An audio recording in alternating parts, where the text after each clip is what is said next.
और महाकुंभ से जुड़ी हुई एक और जानकारी आपको देते हैं, जहां महाकुंभ में आज छत्तीसगढ़ के मुख्यमंत्री विष्णुदेव साय जाने वाले हैं और अपनी पूरी कैबिनेट के साथ लगातार हर प्रदेश के मुख्यमंत्री वहां पर पहुंच रहे हैं। पिछले दिनों तस्वीर राजस्थान से लेकर के मध्य प्रदेश के मुख्यमंत्री तक की सामने आई थी, जो वहां पर पहुंचे हुए थे। राजस्थान के मुख्यमंत्री ने भी और साथ ही उत्तराखंड के मुख्यमंत्री ने भी वहां पर जाकर के आस्था की डुबकी लगाई थी। आज तस्वीरें छत्तीसगढ़ के मुख्यमंत्री विष्णुदेव साय की भी सामने आने वाली हैं, जो अपनी पूरी कैबिनेट के साथ जाने वाले हैं आस्था की डुबकी लगाने के लिए।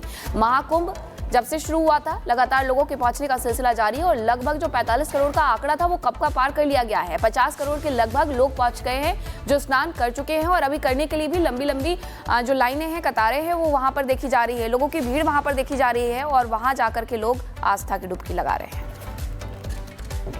संगम में लोग आस्था की डुबकी लगा रहे हैं। ये महाकुंभ 2025 है, जिसमें माघ पूर्णिमा के प्रमुख स्नान पर्व पर योगी सरकार ने हेलीकॉप्टर से पुष्प वर्षा की परंपरा को भी जारी रखा। माघ पूर्णिमा के दिन श्रद्धालुओं पर कई बार फूलों की बरसात की गई।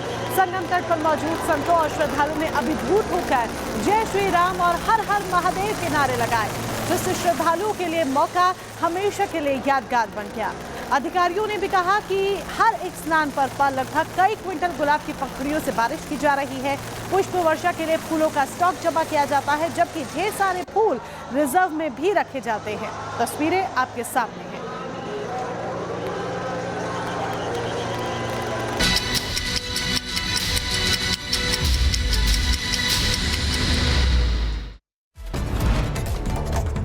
चलिए 2 मिनट में भारत का रुख करेंगे। फ्रांस दौरे के बाद अमेरिका पहुंचे प्रधानमंत्री नरेंद्र मोदी। वॉशिंगटन डीसी में प्रधानमंत्री नरेंद्र मोदी का स्वागत हुआ। राष्ट्रपति डोनाल्ड ट्रंप के सत्ता में आने के बाद पीएम मोदी का ये पहला दौरा। अमेरिका में पीएम मोदी का भव्य स्वागत। ब्लेयर हाउस में स्वागत के लिए खड़े भारतीय समुदाय के लोगों से पीएम ने मुलाकात की। इस दौरान प्रधानमंत्री ने उनसे बातचीत भी की। राष्ट्रगान की धुन के साथ।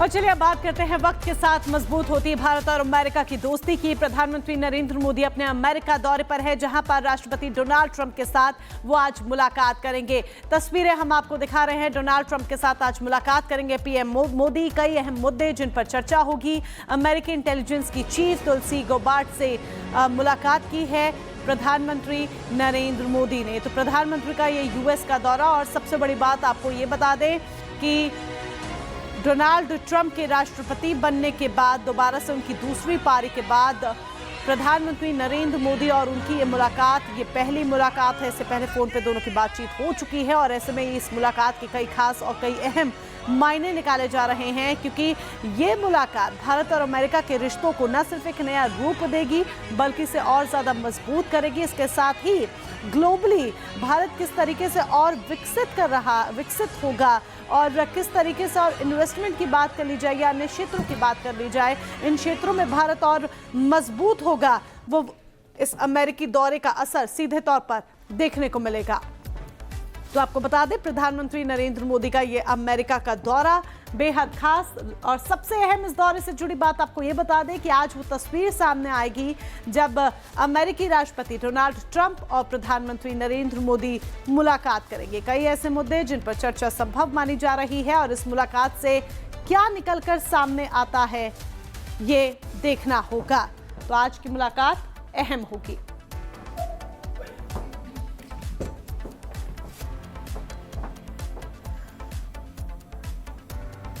और अब बात करेंगे पाकिस्तान की। पाकिस्तान लगातार नियंत्रण रेखा पर तनाव बढ़ाने की कोशिश में लगा हुआ है, साजिशें रच रहा है। और बुधवार को भी राजौरी जिले में एलओसी पार से भारतीय क्षेत्र में फायरिंग की गई थी, जिसका भारतीय सेना ने मुंहतोड़ जवाब दिया है। पाकिस्तान की इस नापाक हरकत के बाद सीमा पर हाई अलर्ट भी जारी किया गया है। रिपोर्ट देखिए।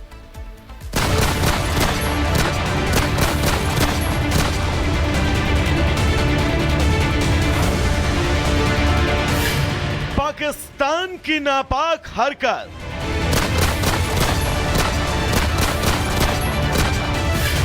एलओसी पर सीज फायर का उल्लंघन,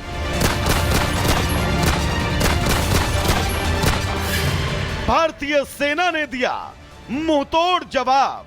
अल्लाह ताला शहीद के दर्जात बुलंद फरमाए। पाक सेना को भारी नुकसान। पाकिस्तान अपनी नापाक हरकतों से बाज नहीं आ रहा। जम्मू कश्मीर के पुंछ जिले में नियंत्रण रेखा पर बुधवार को 3 बजे पाकिस्तानी सेना ने सीज फायर का उल्लंघन किया। पाक सेना ने करीब 15 राउंड गोलियां चलाई। पाक सेना की गोलीबारी का भारतीय सेना ने मुंहतोड़ जवाब भी दिया। भारतीय सेना की जवाबी कार्रवाई के बाद पाकिस्तान की ओर से फायरिंग बंद हो गई। सूत्रों के मुताबिक भारतीय सेना की जवाबी कार्रवाई में पाक सेना को बड़ा नुकसान हुआ है। इस घटना के बाद पूरे क्षेत्र में सुरक्षा व्यवस्था कड़ी कर दी गई। सेना की तरफ से सीमा पर सुरक्षा इंतजाम और मजबूत किए गए ताकि पाकिस्तान की किसी भी हरकत का जवाब दिया जा सके।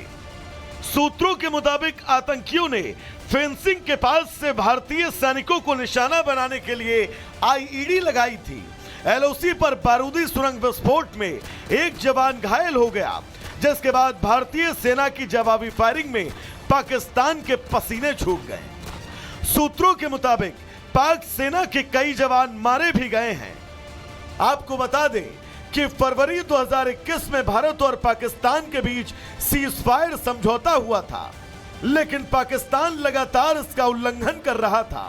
पिछले कुछ महीनों में पाकिस्तानी सेना ने कई बार गोलीबारी भी की है। जानकारी के मुताबिक 11 सितंबर 2024 को कनाचक सेक्टर जम्मू में सीज फायर का उल्लंघन हुआ। 14 फरवरी 2024 को आरएसपुरा सेक्टर जम्मू में सीज फायर का उल्लंघन हुआ। 9 फरवरी 2023 को रामगढ़ सेक्टर सामा में सीज फायर का उल्लंघन हुआ। 27 अक्टूबर 2023 को अरनिया सेक्टर जम्मू में सीज फायर का उल्लंघन हुआ। पाकिस्तान सीज फायर उल्लंघन के साथ साथ आतंकियों की घुसपैठ की कोशिशें भी तेज कर रहा है। 11 फरवरी को जम्मू के अखनूर सेक्टर में पाकिस्तान समर्थित आतंकियों ने एक आईडी धमाका किया, जिसमें कैप्टन समेत 2 जवान शहीद हुए थे। इस घटना के बाद भारतीय सेना और सुरक्षा एजेंसियों ने एलओसी पर हाई अलर्ट जारी कर दिया। खुफिया एजेंसियों के मुताबिक पीओके में जैश ए मोहम्मद, लश्कर तैयबा और हमास जैसे कई आतंकी संगठनों की बैठक हुई, जिसके बाद भारत में आतंकी हमलों की साजिश तेज हो गई। ऐसे में अब भारतीय सेना किसी भी स्थिति से निपटने के लिए पूरी तरह से तैयार है। Bureau report, Republic Bharat. और अब एक अहम खबर आपको बता दें, आज नया आयकर